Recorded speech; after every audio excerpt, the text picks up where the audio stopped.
The RVDA Convention Expo brings together dealers, manufacturers, suppliers, and other RV industry business partners for the premier dealer education and networking event of the year. You'll be joining educational sessions for your dealership, vendor training, plus sessions, exhibit-led workshops for RV dealers, and social events. The question is, are you ready for this event and making the most of your time? My name is Carla Kramer, Director of Sales Training for Protective Asset Protection. So what should happen before, during, and after the convention?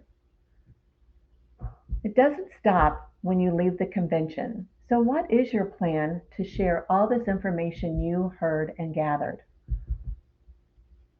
What is it that you want to share when you go back? How do you pay it forward with your coworkers? Here's a few tips just to prepare for before, during, and after. Before the convention, review the schedule.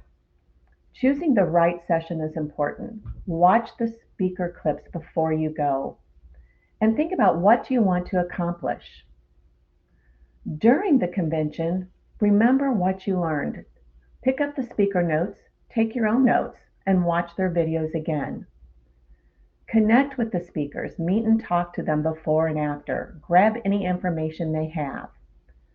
3, go to the social events, visit the vendors, and ask for business cards. Make those strong connections. After the convention, there needs to be a follow-up. Everybody feels very inspired when they leave an event like this. You gathered new information, you have contacts and resources, but what do you do with it all? How do you pay it forward and share your new skills and knowledge? That's what we're going to talk about today through the rest of this conversation. Here's our agenda for today. We're going to talk about training essentials. Why is training essential? What is skill versus will? Sales meeting versus a sales training. We're going to talk about the adult learner. How do they retain information? What is this adult learning all about? And how do we design materials for the adult learner? We're also going to talk about a follow-up. Once you've done the training, how do you understand the levels of learning? How do you evaluate their skills and if they're changing that behavior or not? And what is the key to their success? So when we talk about training essential, let's talk about these numbers and what they mean to you, 39% and 81%. 39% is the F&I turnover rate for 2023. 81% is the overall sales turnover rate in our industry for 2023. This went up 2 points in just 1 year. Ask yourself, what is your turnover rate in 2024 and what will it be in 25? People are your inventory and they're their most valuable inventory. And why do people leave companies? People leave companies when they're not understanding the business, when they don't understand the financial gains, when they don't understand the technology or methods, and when they don't understand the products or the strategies. It's up to us to help them understand these so that they can make more money and in the return make you more money. One of the first steps is understanding where your staff is on the scale to be able to understand their learning needs.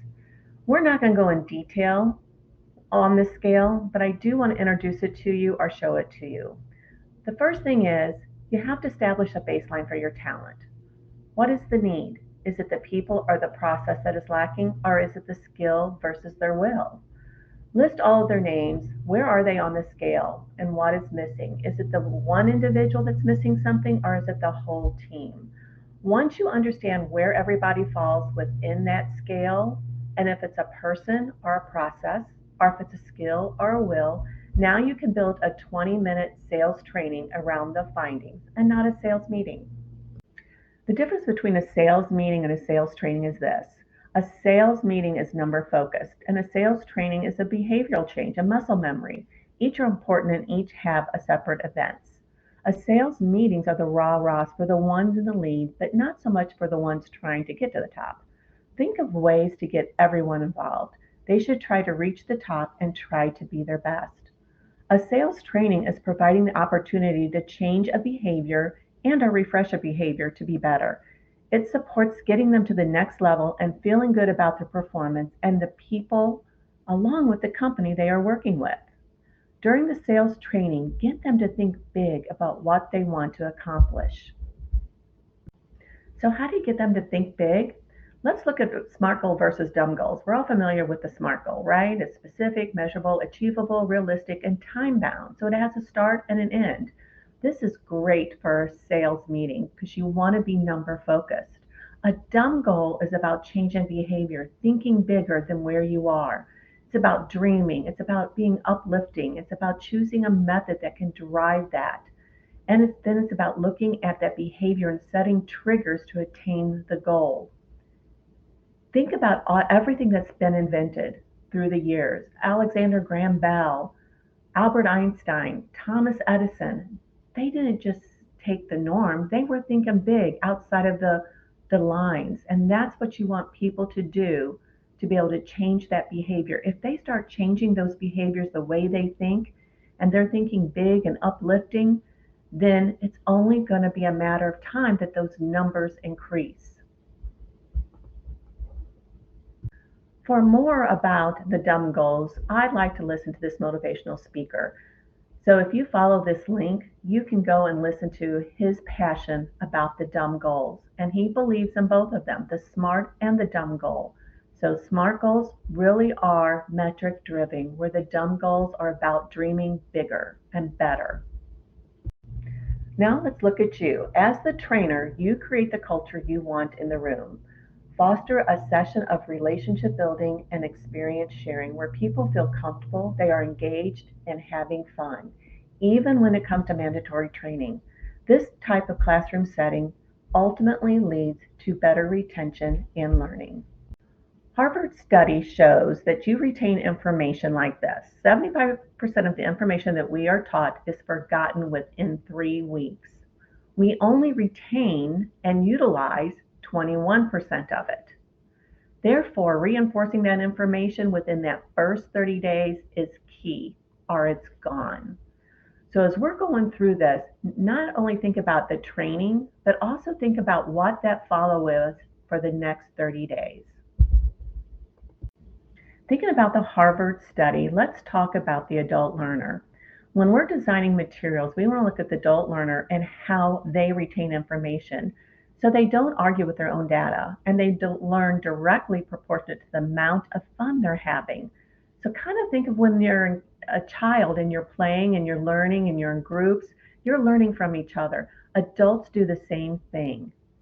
Learning has not taken place until a behavior has changed.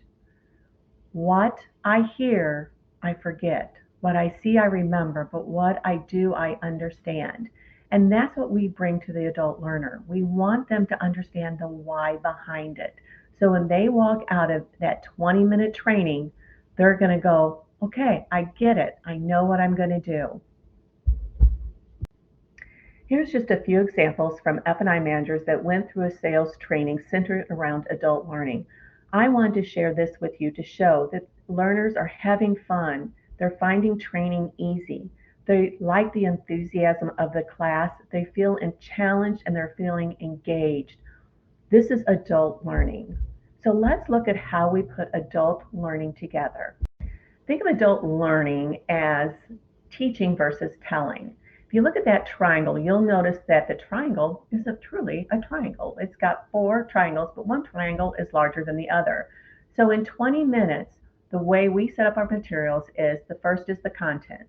It's the what, the why, and the how. And the second is the participation, the exercise, they're doing it. And the other one is you revisit it as a group. So let's talk about this a little bit more. The content is you, right? You're talking. You're telling them what it is you want done, why it's important, and how to do it. You may even show an example. Then you give them the biggest portion of the time of that 20 minutes to practicing what it is that you want them to do. Then you bring them back in for the last minute or two, and you say, okay, what were the findings? How did it look? How did it feel? What did you do? And you talk about that. So then they walk away feeling good about it, that they understand, and now they're going to go out and do it. And that's your 20-minute meeting. This graph is important for the follow-up after the adult learning, right? So we've gone through the training and we know that they're feeling good.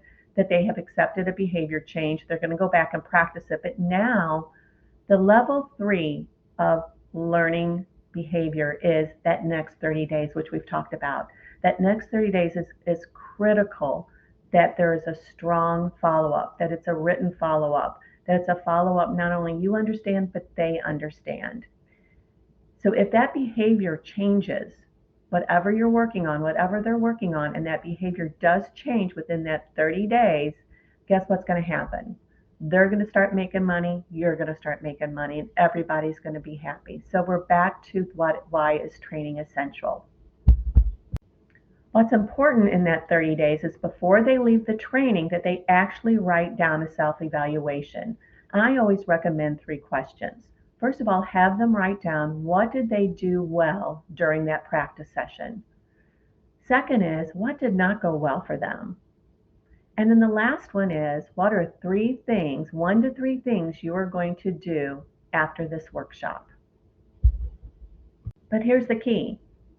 The 1 to 3 things is the key. They have to own it. They have to say what they're going to work on to change that behavior.